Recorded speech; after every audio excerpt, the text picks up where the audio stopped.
Bismillahirrahmanirrahim. On passe donc au poteau et le même constat qui a été donc fait au niveau des traverses, ce sera le même pour les poteaux aussi. Nous aurons deux types de poteaux.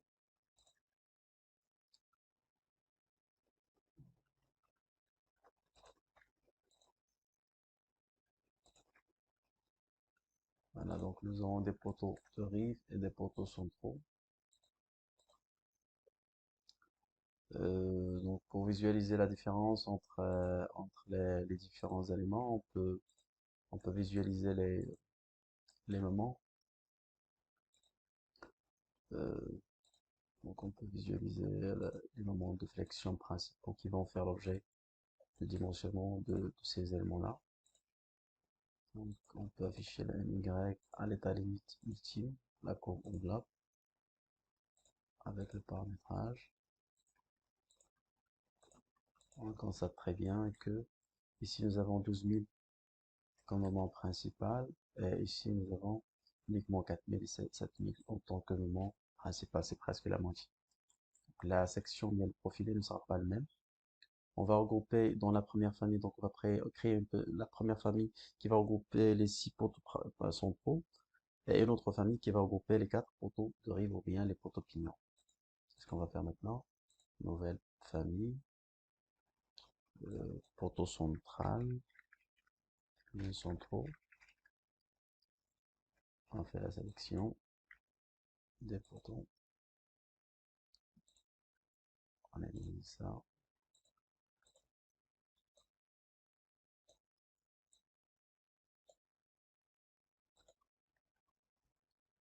Alors, on clique sur enregistrer. On ajoute une sixième famille, poteau de rive.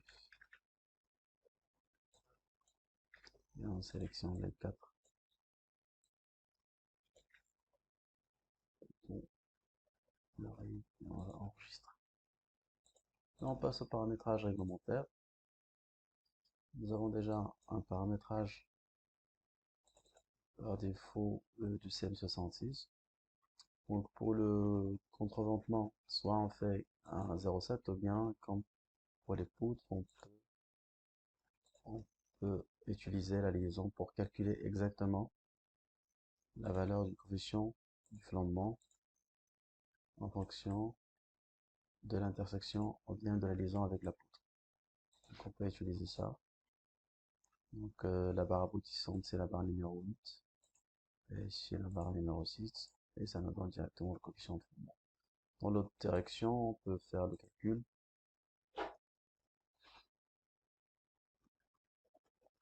On peut faire le calcul en utilisant euh, la même configuration que pour les pins. Donc nous avons des listes qui va repère directement la position des listes pour limiter le flambement dans la direction Z. Pour le déversement, comme pour les poutres, donc il s'agit d'un élément avec des moments différents au niveau des extrémités. Le chargement, c'est au niveau de la semelle extérieure. La semelle extérieure, c'est toujours par rapport vers le cas. Donc le Z est vers l'extérieur. C'est pour cette raison que le chargement sera au niveau de la semelle extérieure qui va donc recevoir l'hélice et les bardages. Pour l'aile supérieure, il n'y a pas de déversement. Donc la position, nous avons des hélices qui vont empêcher le déversement des poteaux suivant cette direction-là. Et pour l'aile inférieure, donc nous avons un déversement avec une longueur L0. Pour le service, nous avons un déplacement qui ne doit pas dépasser le L sur 300, donc c'est une condition hors code, c'est pas une condition CM66, donc pour limiter le déplacement à la tête des poteaux, il doit être inférieur à L sur 300. Donc une fois c'est terminé, on enregistre et on applique ce paramétrage aux différents poteaux de notre projet. Donc les poteaux centraux.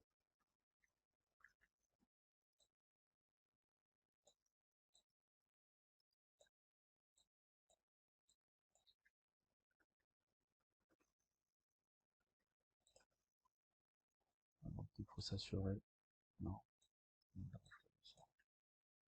faut s'assurer que nous avons.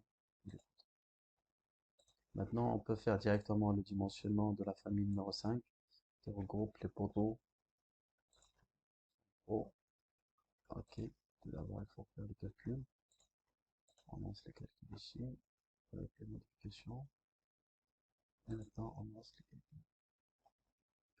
Voilà, donc ça passe avec un profilé PE330. Très bien.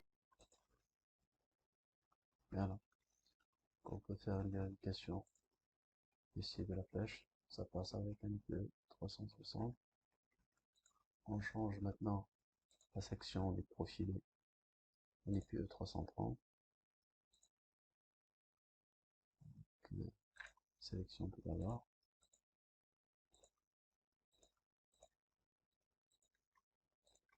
Ça, on maintenant la sélection. Et on va changer ça avec un IPE 330 pour l'ensemble des potentiels. Ok. À chaque fois qu'on modifie les profilés, on doit relancer les calculs. Et on va faire une petite vérification à l'état limite ultime et à l'état limite service. Donc à l'état limite, ça se passe très bien. Donc, on est à, donc on a tous les paramètres et un coefficient, donc un ratio de 73%. À l'état limite service, on peut faire également la limite de la vérification. Ça donne un ratio suivant Vx de 67%. Donc très bien. On passe maintenant au paramétrage des poteaux de riz. C'est quasiment le même paramétrage. On peut créer un autre. Ici, poteau riff. 566 enregistré. Ensuite, on va calculer ça en utilisant les paramètres. Donc la barre aboutissante, ça va être la barre. Je vais sélectionner ça. La barre numéro 3. Et ici, le devant. Sélectionner.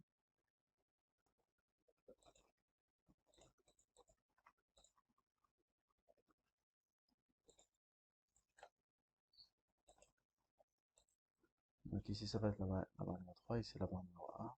On lance le calcul. Et si on met uniquement L0 comme l'ordre de flambement, pour le reste, on laisse comme l'autre. Très bien, ensemble de versements enregistré. On applique ça en auto.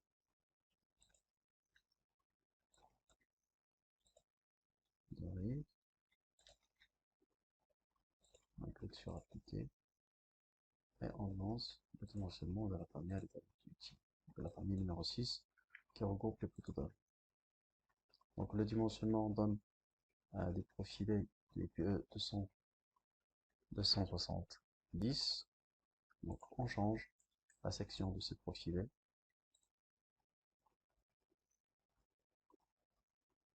270, il n'est pas ici, donc on ajoute un profilé IPE 270.